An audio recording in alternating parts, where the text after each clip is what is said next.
The Yuan dynasty was the ruling dynasty of China and Mongolia established by Kublai Khan and a khanate of the Mongol Empire. History. Rise of Kublai Khan. Genghis Khan united the Mongol and Turkic tribes of the steppes and became Great Khan in 1206. He and his successors expanded the Mongol Empire across Asia. Under the reign of Genghis' third son, Kublai Khan, the Mongols destroyed the weakened Jin dynasty in 1234 and conquered most of northern China. Kublai offered his nephew Kublai a position in Jingzhou, Hubei. Kublai was unable to read Chinese, but he had several Han Chinese teachers attached to him since his early years by his mother Sorgatani. He sought the counsel of Chinese Buddhist and Confucian advisors. Mongol Khan succeeded Kublai's son, Guyuk, as Great Khan in 1251. He granted his brother Kublai control over Mongol-held territories in China. Kublai built schools for Confucian scholars, issued paper money, revived Chinese rituals, and endorsed policies that stimulated agricultural and commercial growth. He made the city of Kaiping in Inner Mongolia, later renamed Shangdu, his capital. Many Han Chinese and Khitan defected to the Mongols to fight against the Jin. Two Han Chinese leaders, Shi Tian's, Lu Haima, and the Khitan Xiao Zala defected and commanded the three Tumans in the Mongol army. Lu Haima and Shi Tian served Kublai Khan. Lu Haima and Shi Tianxiang led armies against western Xia for the Mongols. There were 4 Han Tumans and 3 Khitan Tumans, with each Tuman consisting of 10,000 troops. Shi Tian's was a Han Chinese who lived in the Jin dynasty. Interethnic marriage between Han and Jurchen became common at this time. His father was Shi Bingzhi. Shi Bingzhi was married to a Jurchen woman and a Han Chinese woman. It is unknown which of them was Shi Tian's mother. Shi Tian's was married to 2 Jurchen women, a Han Chinese woman and a Korean woman, and his son Shigang was born to one of his Jurchen wives. His Jurchen wives' surnames were Mo9 and Aho, his Korean wife's surname was Li, and his Han Chinese wife's surname was Shi. Shi Tian's defected to the Mongol Empire's forces upon their invasion of the Jin dynasty. His son Shigang married a Khareid woman. The Khareid were Mongolified Turkic people and considered as part of the Mongol nation. The Yuan dynasty created an army out of defected Jin troops, an army of defected Song troops called the newly submitted army. Mongol Khan commenced a military campaign against the Chinese Song dynasty in southern China. The Mongol force which invaded southern China was far greater than the force they sent to invade the Middle East in 1256. He died in 1259 without a successor. Kublai returned from fighting the Song in 1260 when he learned that his brother Kublai was challenging his claim to the throne. Kublai convened a Kurultai in the Chinese city of Kaiping that elected him Great Khan. A rival Kurultai in Mongolia proclaimed Kublai Great Khan, beginning a civil war. Kublai Khan depended on the cooperation of his Chinese subjects to ensure that his army received ample resources. He bolstered his popularity among his subjects by modeling his government on the bureaucracy of traditional Chinese dynasties and adopting the Chinese-era name of Zhongtong. Kublai was hampered by inadequate supplies and surrendered in 1264. All of the 3 Western Khanates became functionally autonomous, although only the Ilkhans truly recognized Kublai as Great Khan. Civil strife had permanently divided of the Mongol Empire. The conflicts between Kublai Khan and the Khanates in Central Asia led by Kaidu had lasted for a few decades, until the beginning of the 14th century, when both of them had died. Hulagu, another brother of Kublai Khan, ruled his Ilkhanate and paid homage to the Great Khan but actually established an autonomous khanate, and after Ilkhan Ghazan's enthronement in 1295, Kublai's successor Emperor Chengzong sent him a seal reading in Chinese script to symbolize this.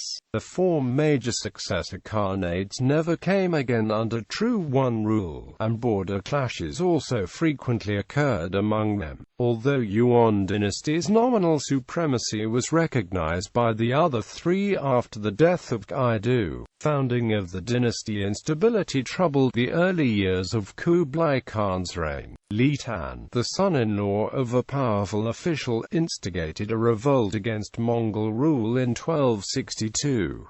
After successfully suppressing the revolt, Kublai curbed the influence of the Han Chinese advisors in his court. He feared that his dependence on Chinese officials left him vulnerable to future revolts and defections to the Song. Kublai's government after 1262 was a compromise between preserving Mongol interests in China and satisfying the demands of his Chinese subjects. He instituted the reforms proposed by his Chinese advisors by centralizing the bureaucracy, expanding the circulation of paper money, and maintaining the traditional monopolies on salt and iron, but rejected plans to revive the Confucian imperial examinations. In 1264, he transferred his headquarters to the Daning Palace northeast of the former Jurchen capital Zhongdu. In 1266, he ordered the construction of his new capital around that site Steyr Lake, establishing what is now the central core of Beijing. The city came to be known as Khan Balik and Didu to the Turks and Mongols and Dardu to the Han Chinese. As early as 1264, Kublai decided to change the era name from Zhongtong to Yuan. With the desire to rule all of China, Kublai Khan formally claimed the mandate of heaven by proclaiming the new Yuan dynasty in 1271 in the traditional Chinese style. This would become the first non-Han dynasty to rule all of China. The official title of the dynasty, Da Yuan, originates from a Chinese classic text called the Commentaries on the Classic of Changes, whose section regarding Qian reads,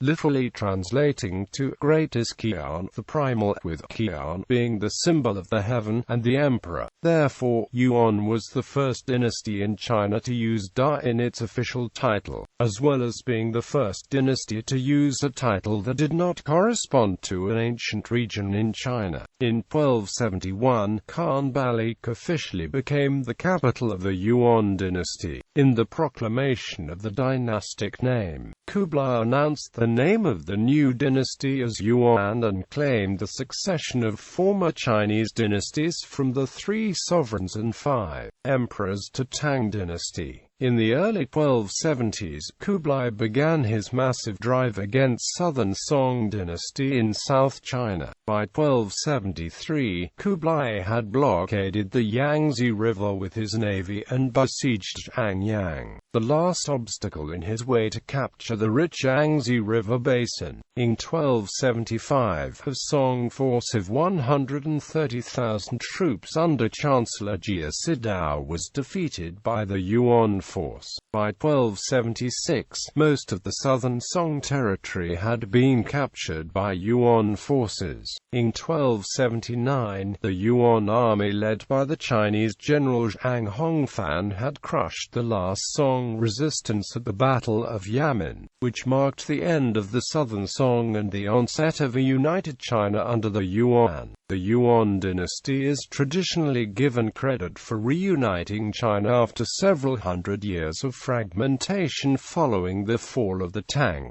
dynasty. After the founding of the dynasty, Kublai Khan was put under pressure by many of his advisors to further expand the sphere of influence of the Yuan through the traditional Sino-centric tributary system. However, the attempts to establish such tributary relationships were rebuffed and expeditions to Japan, Viet, and Java, would later meet with less success. Kublai established a puppet state in Myanmar, which caused anarchy in the area, and the pagan kingdom was broken up into many regions warring with each another, in order to avoid more bloodshed and conflicts with the Mongols. Annam and Kampa later established nominal tributary relations with the Yuan dynasty.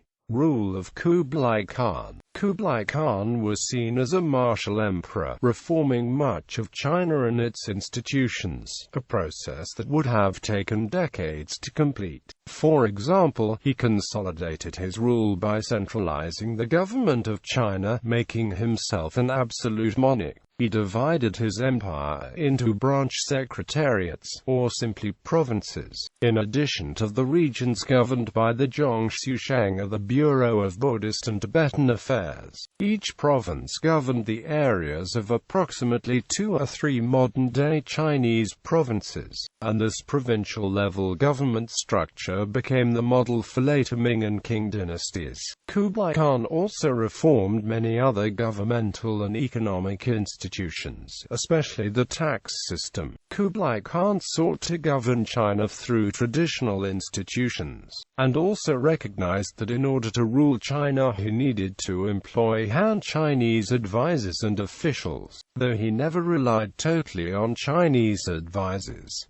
Yet the Hans were discriminated against politically. Almost all important central posts were monopolized by Mongols, who also preferred employing non-Hans from other parts of the Mongol domain in those positions for which no Mongol could be found. Hans were more often employed in non-Chinese regions of the empire. In essence, society was divided into 4 classes in order of privilege: Mongols, Samu, Northerners, and Southerners. During his lifetime, Kublai Khan built the capital of the Yuan, Khan Balik, at the site of present-day central Beijing, and made Chengdu the summer capital. He also improved the agriculture of China, extending the Grand Canal, highways and public granaries. Marco Polo, a Venetian merchant who served under Kublai Khan as an official, described his rule as benevolent, relieving the populace of taxes in times of hardship, building hospitals and orphanages, distributing food among the abjectly poor. He also promoted science and religion, and strongly supported the Silk Road trade network, allowing the contacts between Chinese technologies and the Western ones. It is worth mentioning that prior to meeting Marco Polo, Kublai Khan had met Niccolo Polo, Marco Polo's father, and Matteo Polo. Through conversation with the 2 merchants, Kublai Khan developed a keen interest in the Latin world, especially Christianity, and sought to invite 100 of missionaries through a letter, written in Latin, to the Pope so that they may convince the masses of idolaters the errors of the belief. Thus Niccolo and Maffeo Polo served as ambassadors for Kublai Khan to the West. After having completed the mission of accompanying a young Mongol princess to marry the Mongol ruler Ghazan, the perilous journey would end with them returning to Venice and meeting young Marco Polo of 17 in 1271. The 3 returned to the east, and once again met with Kublai Khan, and it was said that Marco Polo served as an emissary of Kublai Khan throughout his domain for 17 years. Although Niccolo and Maffeo failed to bring back any missionaries with them or a letter from the Pope due to the Great Schism, they were successful in returning with oil from the lamp of God in Jerusalem. Marco Polo's travels would later inspire many others like Christopher Columbus to chart the passage to the Middle Kingdom, the realm of the East, present-day China, in search of wealth and splendor. He issued paper banknotes known as Chow in 1273. Paper currency had been issued and used in China before Yuan time. By 960, the Song dynasty, short of copper for striking coins, issued the first generally circulating notes. banknotes. However, during the Song dynasty, paper money was used alongside the coins. On the other hand, Yuan was the first dynasty in China to use paper currency as the predominant circulating medium. The Yuan bureaucrats made paper bills from the mulberry bark paper. While he had claimed nominal supremacy over the rest of the Mongol Empire, his interest was clearly in China, along with the areas in its traditional Sino-centric tributary system. For the beginning of his reign, the other three khanates of the Mongol Empire became de facto independent and only one recognized him as Khagan. By the time of Kublai Khan's death in 1294, this separation has deepened. Although later Yuan emperors had nominal supremacy in the West till the end of the rule in China. The temple name given for Kublai Khan is Shizu. Early rulers after Kublai following the conquest of Delhi in AD 1253, the former ruling Yuan dynasty were appointed as governors-general, recognized as imperial officials by the Yuan, Ming, and Qing-era governments principally in the province of Yunnan. Succession for the Yuan dynasty, however, was an intractable problem, later causing much strife and internal struggle. This emerged as early as the end of Kublai's reign. Kublai originally named his eldest son, Zhengjin, as the crown prince, but he died before Kublai in 1285. Thus, Zhengjin's third son, with the support of his mother Kokjin and a minister Bayan, succeeded the throne and ruled as Timur Khan or Emperor Chengzong for approximately 10 years following Kublai's death. Timur Khan decided to maintain and continue much of the work begun by his grandfather. He also made peace with the Western Mongol Khanates as well as the neighboring countries such as Vietnam, which recognized his nominal suzerainty and paid tributes for a few decades. However, the corruption in the Yuan dynasty began during the reign of Timur Khan. Kublai Khan came to the throne after the death of Timur Khan. Unlike his predecessor, he did not continue Kublai's work, but largely rejected it. Most significantly, he introduced a policy called New Deals, and the central of this policy were monetary reforms. During his short reign, the government fell into financial difficulties, partly due to bad decisions made by Kublai. By the time he died, China was in severe debt and the Yuan court faced popular discontent. The fourth Yuan emperor, Abawada Bayantu Khan, was a competent emperor. He was the first among the Yuan emperors who actively supported and adopted the mainstream Chinese culture after the reign of Kublai, to the discontent of some Mongol elite. He had been mentored by Li Meng, a Confucian academic. He made many reforms, including the liquidation of the Department of State Affairs, which resulted in the execution of 5 of the highest-ranking officials. Starting in 1313, the traditional imperial examinations were reintroduced for prospective officials, testing the knowledge on significant historical works. Also, he codified much of the law, as well as publishing and translating a number of Chinese books and works. The next emperor, Ghazan Khan, Abawada's son and successor, continued his father's policies to reform the government based on the Confucian principles, with the help of his newly appointed Chancellor Beiju. During his reign, the Da Yuan Tongji, a huge collection of codes and regulations of the Yuan dynasty began by his father, was formally promulgated. Later years of the dynasty, the last years of the Yuan dynasty, were marked by struggle, famine, and bitterness among the populace. In time, Kublai Khan's successors lost all influence on other Mongol lands across Asia, while the Mongols beyond the Middle Kingdoms saw them as too Chinese.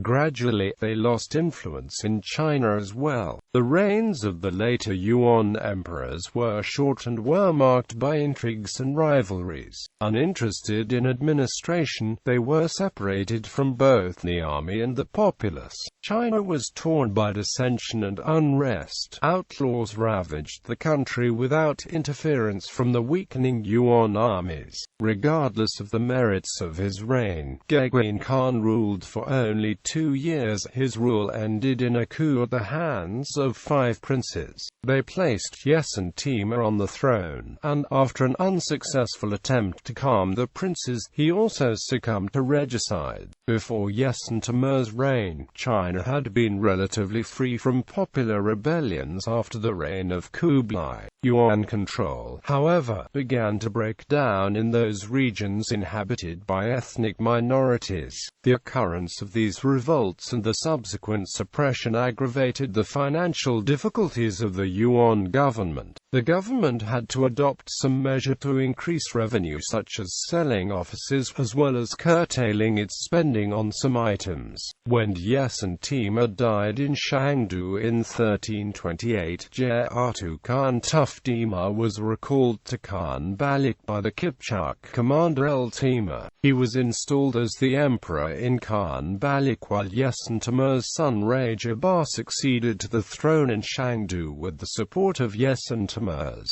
favorite retainer Daulat Shah, gaining support from princes and officers in northern China and some other parts of the dynasty. Khan Balik-based Timur eventually won the civil war against Rajabar, known as the War of the Two Capitals. Afterwards, Timur abdicated in favor of his brother Kusala, who was backed by Chagatai Khan el-Jigadi, and announced Khan Balik's intent to welcome him. However, Kusala suddenly died only 4 days after a banquet with Timur. He was supposedly killed with poison by Timur, and Timur then remounted the throne. Timur also managed to send delegates to the western Mongol khanates such as Golden Horde and Ilkhanate to be accepted as the suzerain of Mongol world. However, he was mainly a puppet of the powerful official Timur during his latter 3-year reign. Timur purged pro-Kusala officials and brought power to warlords, whose despotic rule clearly marked the decline of the dynasty.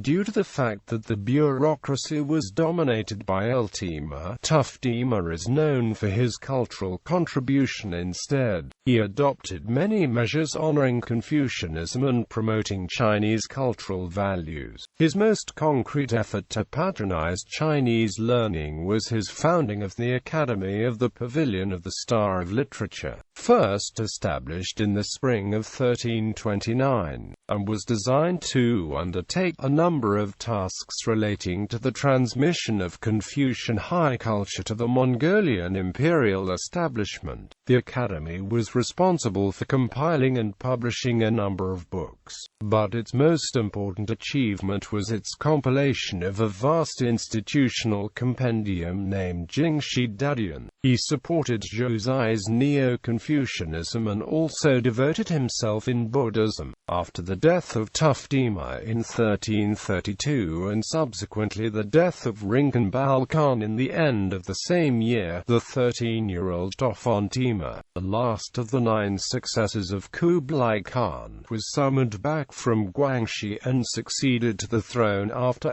Timur's death. Nevertheless, Yuan became another powerful official as Timur was in the beginning of his long reign. As Timur grew, he came to disapprove of Yuan's autocratic rule. In 1340 he allied himself with Yuan's nephew Tokto, who was in discord with Yuan, and banished Yuan by coup. With the dismissal of Yuan, Tokto seized the power of the court.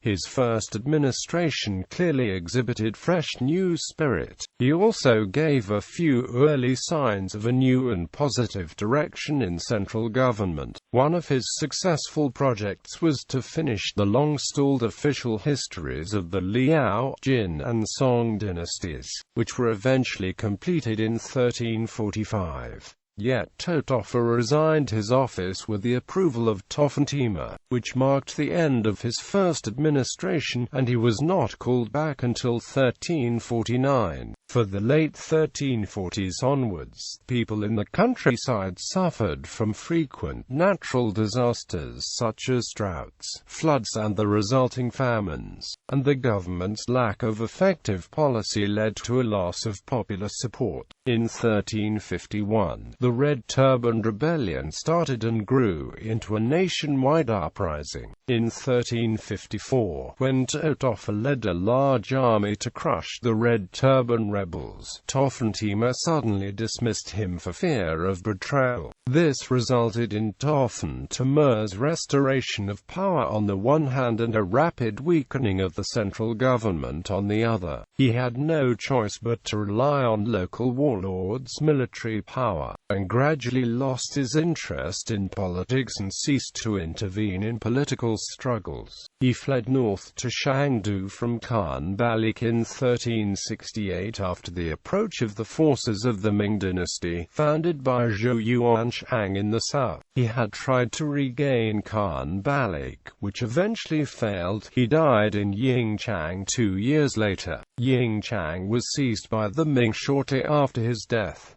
Some royal family members still lived in Henan today. The Prince of Liang, Basilawemi, established a separate pocket of resistance to the Ming in Yunnan and Guizhou, but his forces were decisively defeated by the Ming in 1381.